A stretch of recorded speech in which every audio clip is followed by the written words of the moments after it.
Innovation Unplugged from the Alabama Community College System's Innovation Center takes you inside Alabama's workforce development. Join us for enlightening conversations with community leaders and industry experts showcasing experiences, addressing key issues, and celebrating successes in the workforce initiatives across the state. Hey, welcome back. Another episode of Innovation Unplugged. I'm Houston Blackwood, Workforce Director for this group. In studio today, I've got Kailah Dozier, our Director of Marketing and Corporate Partnerships. Good afternoon, or it's afternoon as we're recording this podcast. Here, yeah. And on Zoom today, very special guest, we got Chris Champion. He's the County Engineer and Chief Operations Officer at Henry County, Alabama. And for those that don't know, if you hold your map up and look right down there, it is, we learned that at a conference. It's down near Dothan, but we're going to hear more about that part of the world in just a minute. Chris, how are you? I'm great. How about y'all? Doing good. We're wide open, man. This is probably one of the most fun parts of my job because we get to make up stuff all the time and just see what works and makes things flow. But this is really fun because we get to hear kind of the backstory to the people that we serve, people we work with, and but we always like to start with a quick intro of who Chris Champion is and where he came from, how he got here. Okay, well, I've been a county engineer for about a little over 30 years. Been chief operations officer for about a year and a half, so that's been a short-term title. But county engineer means I'm responsible for the maintenance and construction of over 700 miles of road and right at 95 bridge structures in our county road system. So, the maintenance part of that is what kind of leads to what we're talking about today with motor grader operators. So, but that's a little bit of background on me. You downplayed that a lot, and which I've learned is your go-to. For the audience, just for the background, I spent 2 days in the woods in Lee County with Chris and his team, and Justin Hardy and his team from Lee County Engineering, and Justin likes to tell your story more than you do. Well, yeah, Justin likes to give me a hard time every chance he gets. So you give him a microphone and bring up my name, and it's all whether true or not, he'll tell it. Well, and so there was a camaraderie there, and that friendly competition. But I think apparently Chris is a pretty big deal around the state and certainly and around the country too. So. But what I learned was that your attention and desire for passing this, whatever you know, and what needs to be done, pass it on to that next group, that next generation. So that was a really cool thing to see and to be a part of. So it was good stuff. And I was down there working on the motor grader lab. Most of our listening audience might have an idea of what a motor grader is. I hope we get to talk about that more. But really, too, Chris, we want to talk about how to get young people or people interested in a career change, interested in what you do, whether they want to go back to be a professional engineer, a land surveyor, civil engineer, whatever, or they want to run machinery, and like some of your guys like Richard and Kermit who'd been around for a while doing different things, but now they want to learn new stuff within the system. So talk about all that, man. There's no script, but I was just blown away by the knowledge and the expertise. And I told my team when I got back, the desire for perfection among everybody in that group last week blew me away. And like it mattered. It wasn't like, we're going to do this thing, we're going to make this road. No, it was like, hey, you tore up that shoulder, buddy. Like that shoulder was established and you tore it up. And like, that was a thing. And I'm like, oh gosh, it was so cool because every detail mattered. And so it was really nice to see. Which I think is a good transition just for our audience. Would you describe to us what exactly is a motor grader and what magic is made using a motor grader? There's tons of heavy equipment out there to use, but specifically for the motor grader and this topic of conversation, break that down for us. Okay. I would say both in construction and in maintenance, a motor grader is the most complex piece of equipment that we operate. So many moving parts, and it takes really a special personality. It takes somebody with an extreme amount of patience, somebody that can is self-motivated, can work on their own to and especially the patience. You just have to have the patience with a machine like a motor grader. A motor grader, running a motor grader is not an entry level position. You need to have some background in heavy equipment operation before you can get on a motor grader and um, uh, run it the way it needs to be run. Um, you know, from the maintenance side, uh, it it takes anywhere from about 3 to 5 years, I think, for someone to become what I would call an accomplished operator. And that's coming from somebody who's not an operator, but I know one when I see one. And it takes time and patience. That's, the two most important things to understand is that you're not going to get in a motor grader and 6 months from now you're going to be an expert. It takes patience, and but like everybody, you got to start somewhere. Mm. And for us, we try to promote from within with the county. And I know on the private side, they don't always have that luxury to be able to do that. And on the private side, you can make a really good living being a motor grader operator. One, because they're so rare. Really good ones with a lot of experience are hard to come by. And usually, when contractors find a good motor grader operator, it's hard to pull them away because they take real good care of them. So, but running a motor grader is probably it's the most difficult piece of machinery that we operate. It's the most complex, and it takes time. You had someone who wants to be a good motor grader operator has to commit to the time to become a good operator. That's a great segue. One of our questions. I'm a big Pixar fan. I grew up reading all these books animated, and every machine had a personality. Every machine had a character. Do you remember that it was a you probably do. Kayla doesn't, but it was like all the appliances in the house came to life. It was a Disney movie, or maybe some. Anyway, like the toaster was alive at night. Anyway, if every machine, sorry, I'm shit telling my age. If every machine in your fleet had a personality, what would the motor grader's human personality look like? Um, Is it a well, diva or a gentle giant? Those are the kind of personalities. maybe the gentle giant, but it's also the one in front. Mm. Um, it's interesting when you are on a construction site, the motor grader operator is the man in charge. Oh, Okay. really? He's the one that's directing everything because most of the time he has the most experience in every machine. He's running the most complex machine. He's the one Okay. with the most knowledge.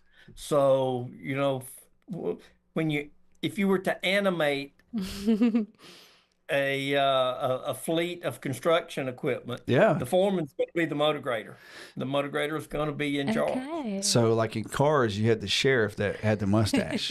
You know, the police car had the mustache. So the motor grader guy's probably going to have a gray beard or a mustache and sound like Sam Elliott. You know? Well, I'm trying to remember all of my car's characters to compare it. My boys are of the age that grew up during the Cars Uh huh. era, so Me too. I'm trying to remember. All I remember Um, is Lightning McQueen and Mater It was the and sheriff. It was, or maybe it was an old. It was the thing had a mustache. It was great. That's all I know. Anyway, perfect. but I was thinking about that too. Like that machine was such a complex thing, and it felt like your answer about the grader operator being in charge of the Mhm. scene, and that makes total sense. I didn't know that till 30 seconds ago, but that's cool. Um, good stuff. When you are 2 years ago, Chris, we met in at Orange Beach, Perdido Beach Resort, and I was talking about skills for success in general. I was there with Jorge, Oh. Kayla, Hmm. doing a quick presentation, and I casually mentioned we wanted to build a motor grader course. We had requests around from different things, and I said it, and Chris, you came up to me right after that. So you guys, Henry County, you guys were the first to really jump onto it. Why was that so important to you? and speaking it from a statewide perspective. Okay, if I give you a little bit of background, Yes, about please. 8 to 10 years ago, our state association, the Association of County Engineers of Alabama, we started our own training program. And it was we had held classes in various parts of the state, and it all hinged on volunteers. We had individual counties that were volunteering both their manpower and their equipment resources. And we developed our own curriculum for a half-day classroom class, and then 2 days of in-seat motor grader training. Mhm. And it was superintendents, foremen, and operators from around the state that were teaching others.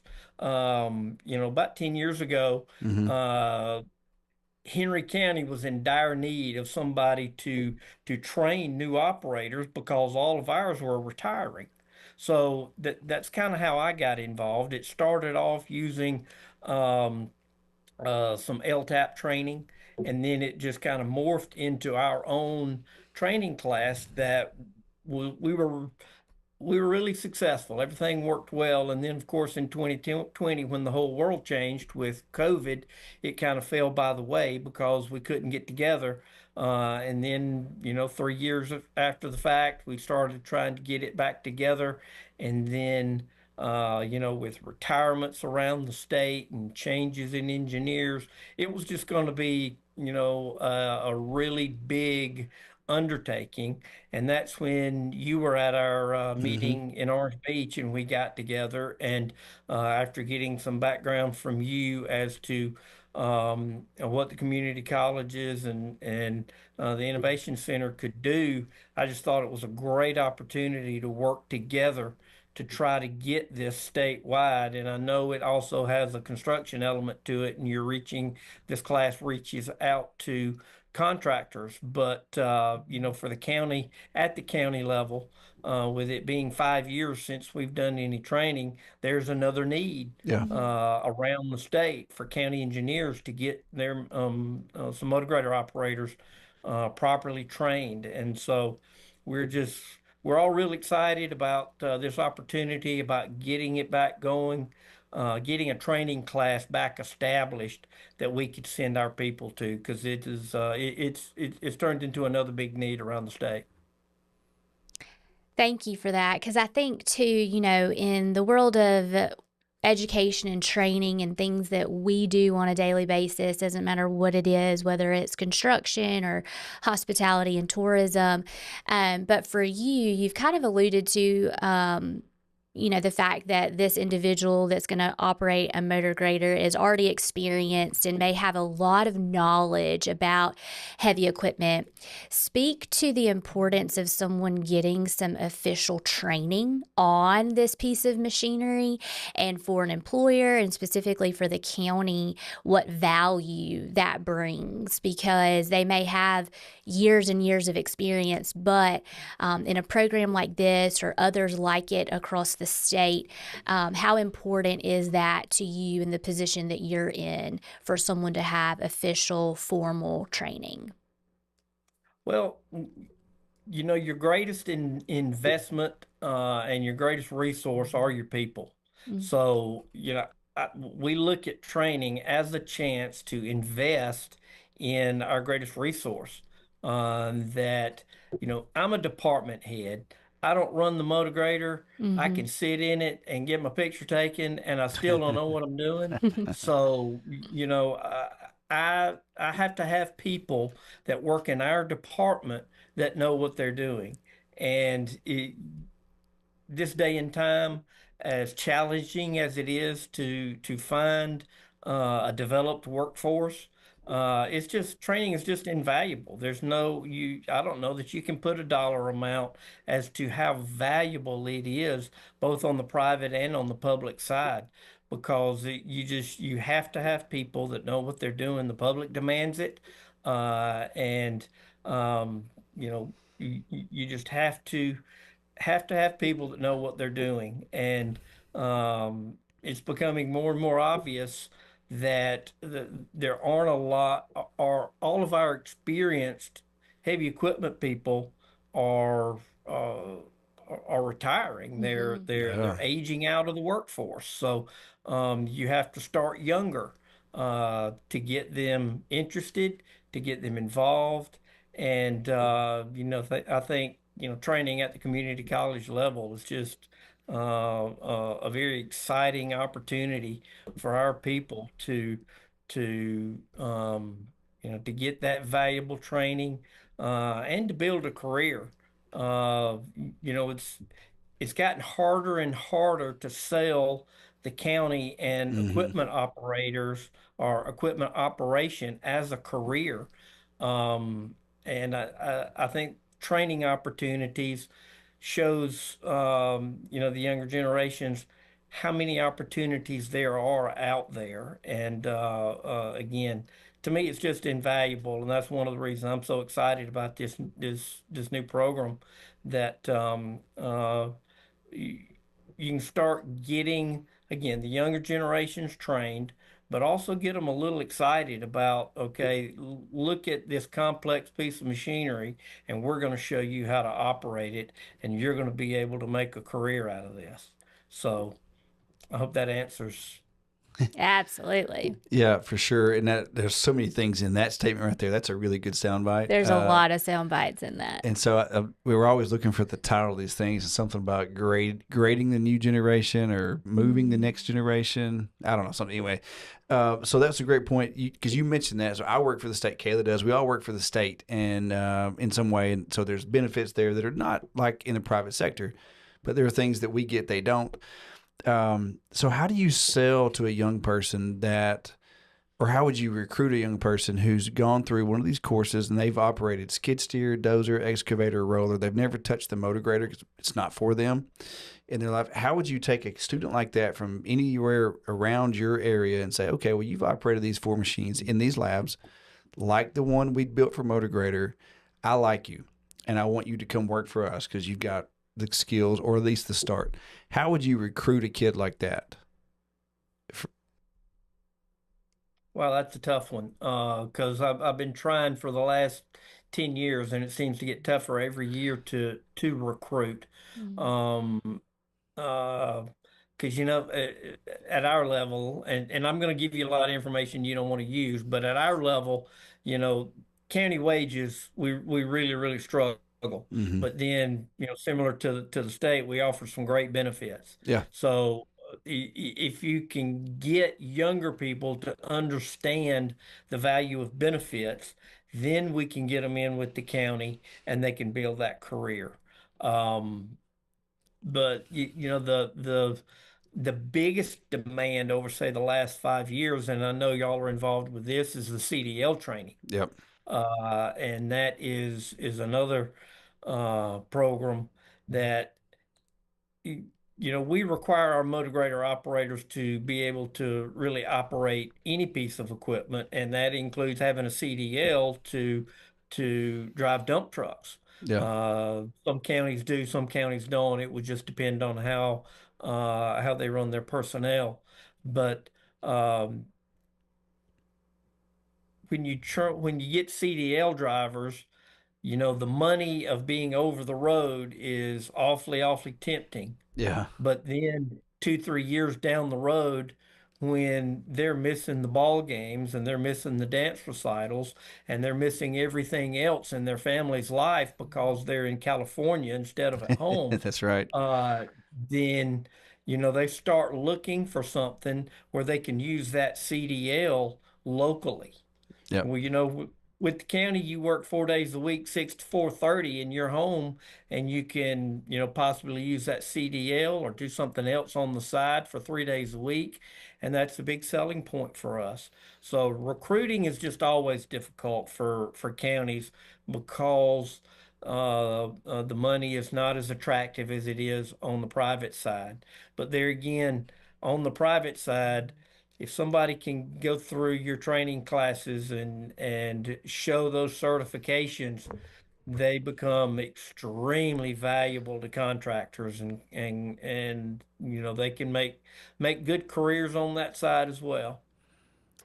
I think to that note, when it comes to recruiting, especially in places like Henry County, I'm from Dothan originally. And so anytime that a student, whether it's a high school student or someone fresh out of high school, still trying to figure out where they want to go and what they want to do, having them observe and be a part and intern or do some summer work for them to get a taste of what that life looks like, I think is one of the biggest selling points.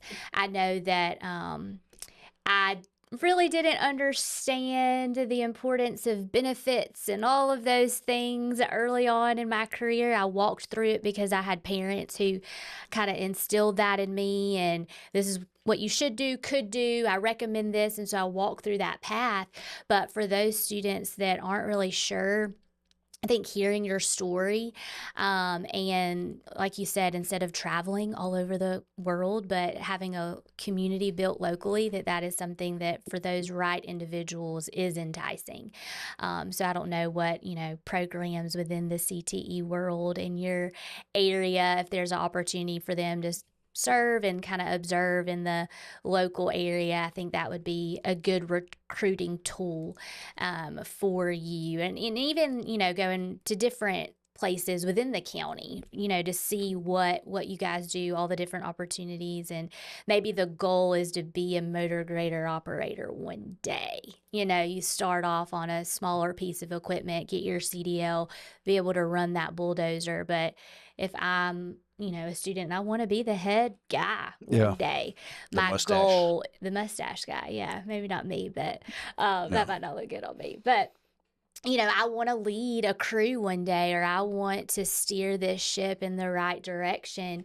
Um, that motor grader role is, where I want to be. And that's more of the recruiting and Mhm. creating that culture.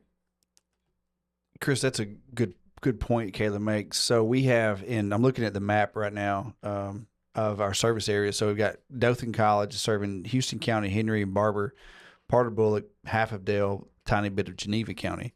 Enterprise picks up and runs in Geneva, Coffee, part of Dale, Pike, Crenshaw, whatever. So within an hour's drive, there are dozens, and I mean easily dozens of high schools that have run these courses. What would it look like for you if I said, "Hey, Chris, we got here's a list of 400 kids." Probably not exaggerating, that many really, or 400 different types of machines they've ran. If I said, "Hey, Chris, I got this list. Let me send your information to them. Let me send your job posting to them." Would that kind of student who's had 2 days on each of those machines, would that type of student be enticing to you guys to have? Like they just graduated, or maybe they're graduating next year. Would that kind of list or information of credentials be useful for y'all? Um, yeah, I think it would. Because again, we could, as far as shadowing and such, we've had a lot of young engineers that have done that with myself and my assistant. But when it comes to machine operation, we really haven't gotten into our nobody's really approached us about that. But if there were to be, some that had interest, especially during the summertime, Mm-hmm. summertime is much better because even if it rains an hour later, we can get back to work. Yeah, So and get them exposed, get some students exposed to some equipment. So we would be open to that. I would think we could utilize that and use it as a recruiting tool. yeah. So if we said, "Hey, kiddos, students, graduates, here's an offer from Henry County to shadow a machine operator," and I don't know how that looks practically for actually being on the machines. I know they're you can't have them right on the side or whatever, but then they came and shadowed for some time during the summer, or they're like, "Hey, you know what? A shadowing sounds fun, but I need a job." If we had two or three, whatever, that said like, "Hey, I'm ready to work." Would that type of student who's had that training on, 8 to 10 days of training, would that be a better candidate for you than somebody that's not had any training? Um, it would just we struggle with such budget issues and are on such tight budgets to have full-time operators, Hmm. much less have some part-timers during the summer. Yeah. Uh, I would love to do it if we could find the funds. That's just kind of one of our limitations is Yeah. the money is just so limited. And I've never been it's been a long time since anybody's approached us about, part-time students or part-time workers for the county because we're just so strapped to find our full-time people that it just it, the part having part-time people and entry level means that somebody's going to have to be with them and working with them, Sure. and it just it's a great idea, but the execution is just really difficult on our end. Sounds legit, and that makes total sense to me.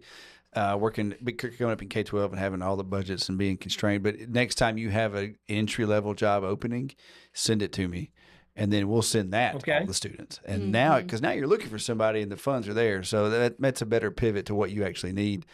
But you got all those kids down there. I know Joe and Lee and the Southern Eric and Tyler are wearing that stuff out down there. We Hmm. got so many kids that have been on machines. You'd find one or two.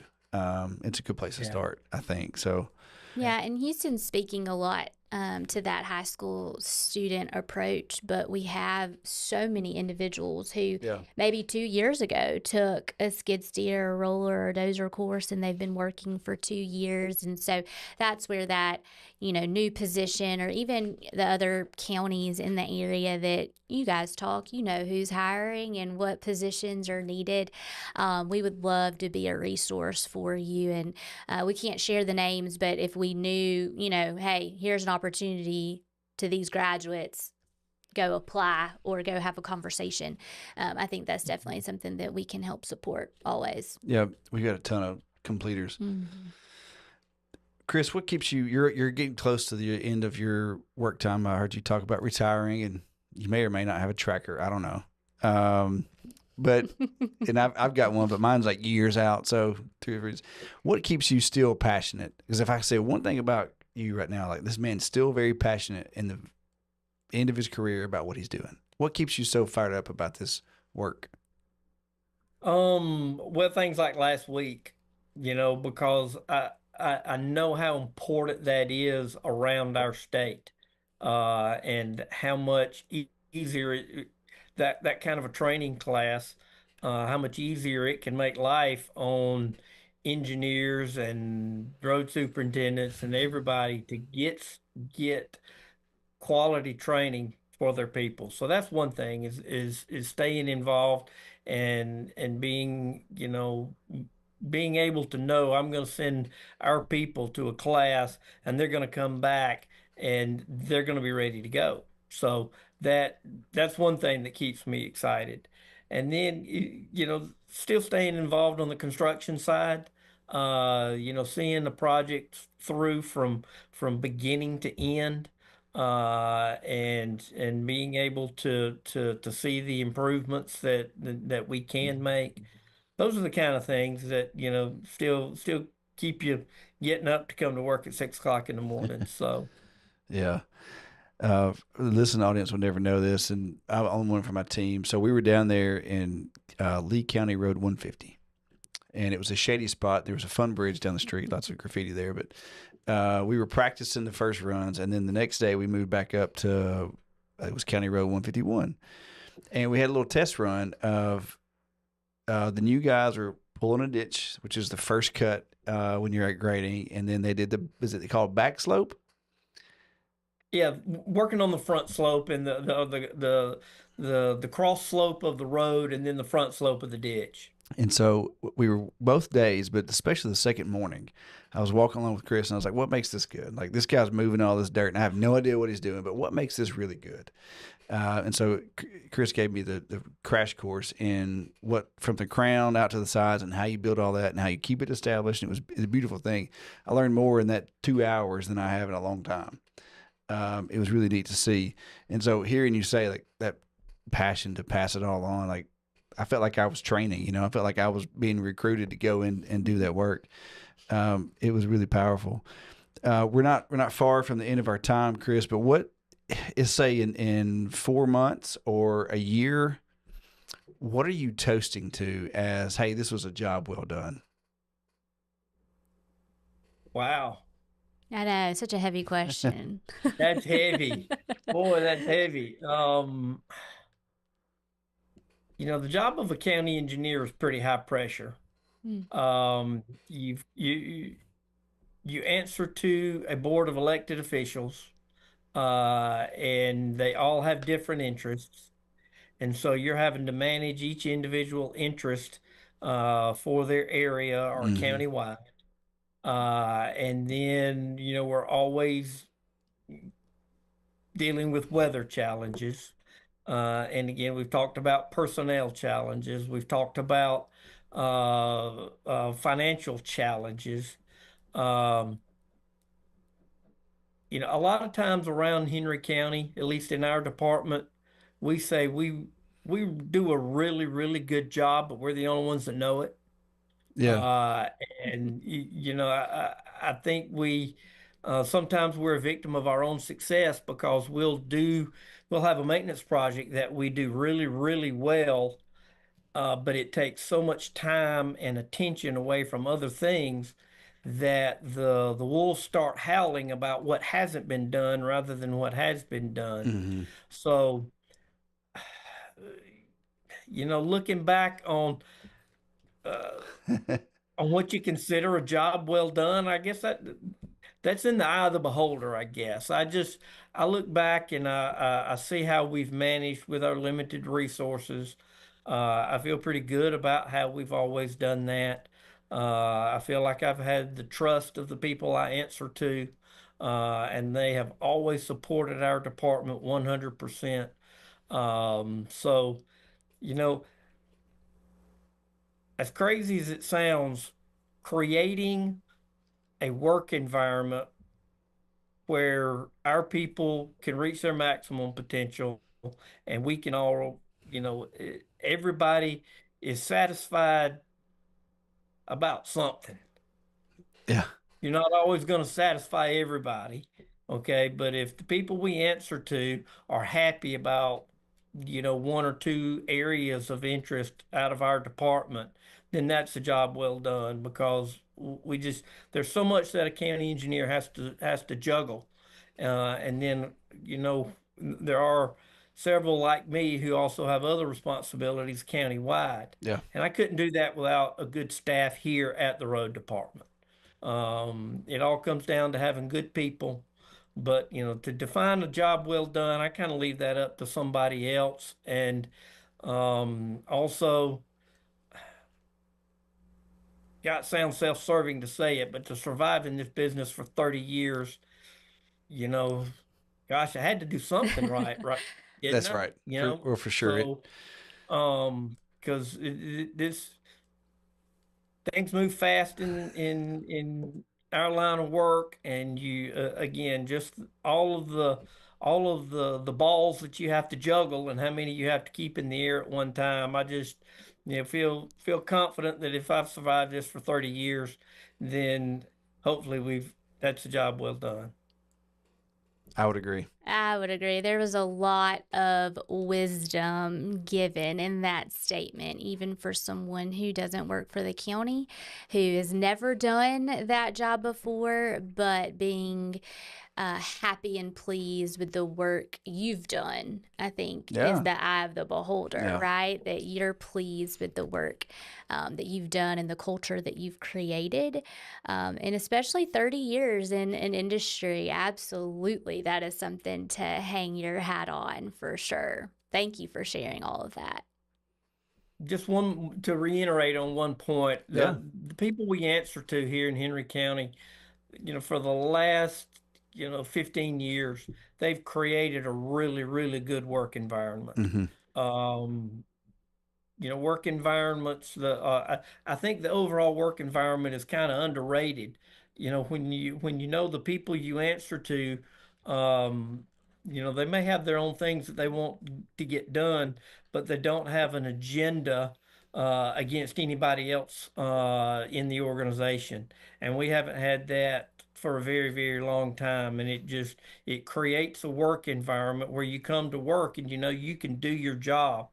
And that's extremely important. And one of the things I'm most proud about working in Henry County is our county commission has created a really good work environment for all departments in Henry County. I like that. I grew up on the edge of the county, the city county line, and so my dad was friends with a lot of the commissioners, especially ours, for that district, and so I understand exactly what you're talking about, navigating all of those people and the politics of it, but also keeping the regular citizens happy and safe. So, which is the most important thing I think of all of this is that when we were in the last moment of that lab, we had one of the students who took an established shoulder off the grade and talked about that. And when they put it back, it looked good, but it was soft. And how then we talked about the rain that was coming the next day. And at the end of the day, like somebody could be coming down that road, and maybe if we fixed it all, it was all beautiful when we left, and just like it's supposed to be. But if the person's not doing the job, then someone's safety is at risk. Which is Right. crazy to think you've got all, like what you said, 700 miles of road and 95 bridges, keeping all that safe all the time. Man, kudos to you. Um, that's a lot of pressure. I thought my job was hard. Thank Thank you. I um, know one of our guys last week when we were on the ride home, he's been with us or has been in this position for about 3 years now. And he said he had learned more in those 2 days than he felt like he had in the last 3 years. Wow. And I think that just came from uh, working with somebody as good as Bill Yarborough was. no kidding. And Bill's temperament and how he ran that class and how he managed everything. And then Houston, if you'll remember, this operator of ours, he wanted to get in the motor grader. He said, I'm going to do this 300-foot stretch. I'm going to grade this road Hmm. the way I would do it. And then I want the absolute honest critique. And he got it. He got it. And even as his supervisor, I told him this is what I don't like. And then Bill said this is what you need to improve on. And then one of the other operators said pay attention to this. Hmm. And when he walked away, he said, it's the best 2 days I've had since I've been here of trying to really learn the mechanics of a dirt road, because there's mechanics of a dirt road that an operator has to understand. Yeah.